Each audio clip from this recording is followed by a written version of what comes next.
My name is Kim Griffin, and I am an independent artist, an educator, and mostly a mom and caregiver to um, uh, two very wonderful and I'm like, well, how do I describe my own children? I'm a mom. So I think, yes, I've had head injuries, and I think it's been really interesting to even be asked that question because it's something that we kind of like diminish. It's like, well, what's a head injury? Did I go to the hospital?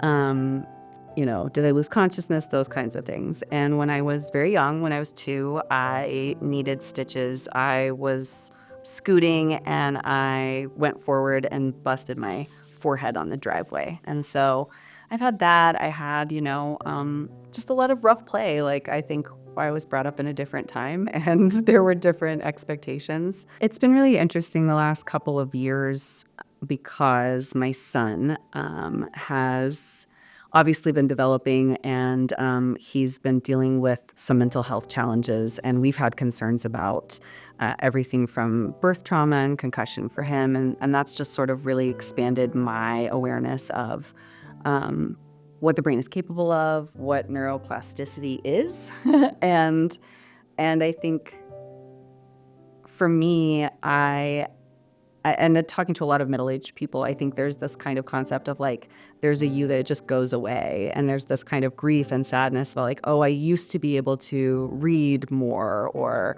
recall words faster. And the last couple of years have been rough, and I've kind of been, I don't want to say less of myself, but things have just been harder, like recalling words, for example, or um, just finding my way in conversation like this. It's felt a little bit more tentative, and like things are further apart, the thoughts. And so I think for me, there was this belief that it was permanent or that it was part of aging. And the reality is that I think there have been a lot of really, really intensely stressful events in my life, including some physical events that, have made more of an impact than I had time to process in the moment. That I could really you don't have time when things happen in your life. When you're a mom or you're a kid, anybody, like trauma happens and it's an emergent event. Then you have to deal with the fallout and calling insurance and cleaning up the glass or whatever has gone on. And so all of these things kind of I feel like it's easy to see a bruise. It's easy to put a Band-Aid on something when my kid falls down and cuts their knee, but you can't see your brain. So I've had no real way of knowing what's going on with it or how it's been impacted by my struggles with autoimmune stuff, my experiences. I've had a couple car accidents, and you just kind of keep going. And I think that for me, I don't need to be the optimal version of myself because I think that's kind of dangerous too, but I want to be a version of myself that I don't want to feel like I'm always falling apart. And I think that a lot more of that was attached to what was happening under the hood, so to speak, than I realized. So I was asked to use the EyeBOX machine kind of as an experiment, and being a nerd, I was very excited to participate. It's a really easy to use thing. It's kind of like going to the eye doctor. You go in and put your chin on something and it kind of frames up your eyes, and you watch a cute little video, and it's 4 minutes, I think. And your job is to move your eyes as the picture goes around on the screen. The first time that I did it, it felt very weird. Like physically, my body felt like it should be moving, and I was really grateful for the thing to keep me stationary. I wasn't expecting kind of like a vestibular response. It really bugged me out. But then what I will say, I really liked the video, so that was fun. But the second thing was each time that I've done it, there's been less of a sensation of sway in my body. There's been less racing in the back of my mind about how long the video is, or am I doing it right thoughts are less prevalent. And I think some of that is doing it more than once. But the first time doing it, it was different than I expected. And it was really cool to do something. So often you do medical testing and you have to wait. I loved that we just pushed the button and all the information was right there. And there are really cool diagrams. It helps you to understand what the information is, what it means.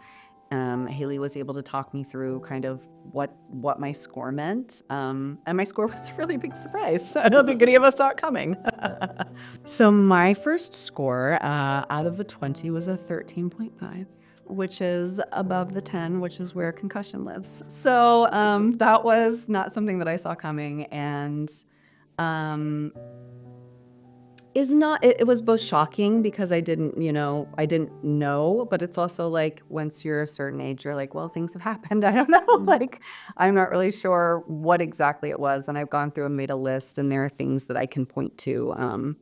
But I think getting to do the test more than once. The second time my score was a 10.3, and that was after 5 sessions in the HBOT, and that felt like I'd really accomplished something. It felt really good, aside from the physical kind of benefits of just the HBOT, of feeling like I slept better. I love going in the HBOT because it's like a pain eraser. It's like if you're sore, that's over. If you had a migraine, that's going to go away.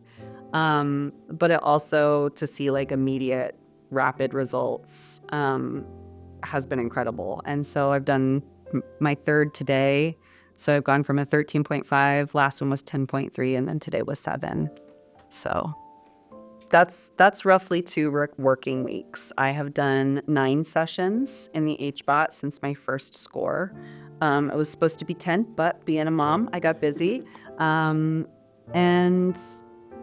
I think also, that really stressed me out. I make a joke about it, but you think like, oh, if I don't do the max number, I think that just proves the efficacy of the HBOT, right? Like that the more you can do, the better. But I still had results that to me are really exciting and really encouraging, and are kind of just having like really interesting, I think, some effects that I didn't even realize. I think it might be impacting my vision even, and like making my vision a little better maybe. It's been a really amazing experience. It's happened so quickly. Like to think that you could take 2 work weeks, like I said, 2 school weeks of my kids, and go from a baseline of more headaches, more agitation, more anxiety, struggle sleeping, to now feeling like all of those areas are more manageable.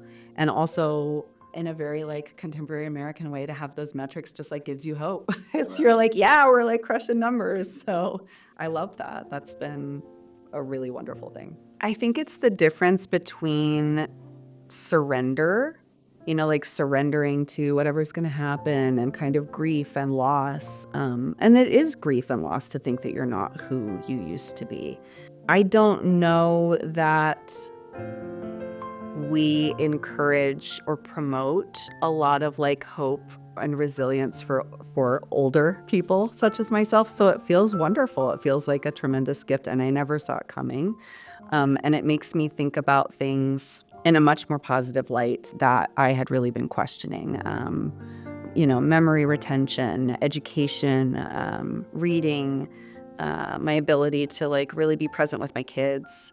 It is so easy to go into shame or negativity. And I think to be able to see these like positive scores so quickly has like given my brain a lovely dopamine hit that like we don't get many places. And it's cool to see your own progress that quickly. It's something also that is so minimal effort. Like all I had to do was go and watch 2 videos and chill out in a little tube and like breathe. Like, okay, where's the trick? But there really isn't one. It's something that makes me really hopeful for the future and excited, obviously, not just for myself, but for all of the people that struggle with, sports injury, car accidents, autoimmune trouble, like anything that is just staying with you and chronic. And we know that impacts so many people, that there could be a treatment is revolutionary. It's like inconceivable, I hate to acknowledge this, but it has to kind of get to an emergent issue. And what brought me into HealthFit initially was an emergent issue. I started coming here for physical therapy because I was in 2 car accidents in 1 month, and I had really intense neck pain, and I needed help to function in my life. Having the fortunate intervention of Haley just wanting to try the EyeBOX on me is great, and really shows me that I can look for more opportunities to provide that for myself. I mean, it makes me really want to, I want to say encourage, but I also just like want to shake other moms and women and be like, we have to do this. It's critical. And I think that was what I told myself. Like, I think once I saw the number, it's easy to poo-poo it. It's very easy to say that can wait for another day. We got to focus on the kids. Somebody else has an appointment. They have a therapy. They have a need. And to see the number let me know that I had a need. And I think when I have data that's unequivocal, that is when it's easier for me to step in for myself. And I wish that weren't the case, but I think that's true for a lot of people. And I would say if you have questions or a lingering concern, or you feel like your practitioners aren't listening to you, take that test, whether it's this or something else, and get the stats and show up for yourself, because that is where you really see whatever that has happened for me, that hope, right? Of like, oh my gosh, I can make an impact. I probably, I want to say so much to a civilian layman person on the street, probably still just scraping the surface. Because the brain is so powerful and almighty, and we don't know anything about it. And the more I learn, the more I'm like, we don't even know this. I have learned that concussions are probably so much more common and so much more prevalent, especially for older people, because our bodies have been through more. I have learned just through conversations with everyone that I've chatted with about this, that everyone has a head injury that they discount and will just casually be like, yeah, my head went through the window of a car, but I was wearing a hat, so I didn't even bleed. And you're like, what? I learned that frequently you could get a concussion and not pass out or not throw up or not need to go to the hospital. And that doesn't mean that the impact of the concussion isn't there, and that your brain, it needs time to recuperate. And I think knowing that and knowing what I know about our kind of culture and society, I can just see how great a need there is for this. And I've learned, I think also, maybe probably hopefully a little more tenderness for my head. Oh man, my immediate response is, let's not be our parents or our grandparents. Let's not do that thing that we all watched. We all watched someone in our life that was older who didn't have time to deal with it. And there are a million reasons. There's no judgment, but let's not be that, right? I want to be mobile. I want to be able to, whatever that means for my ability to, right? Like, it's not about being able to function perfectly. Whoever you are, whatever you've gone through, you deserve to feel as comfortable in yourself as possible. And you deserve,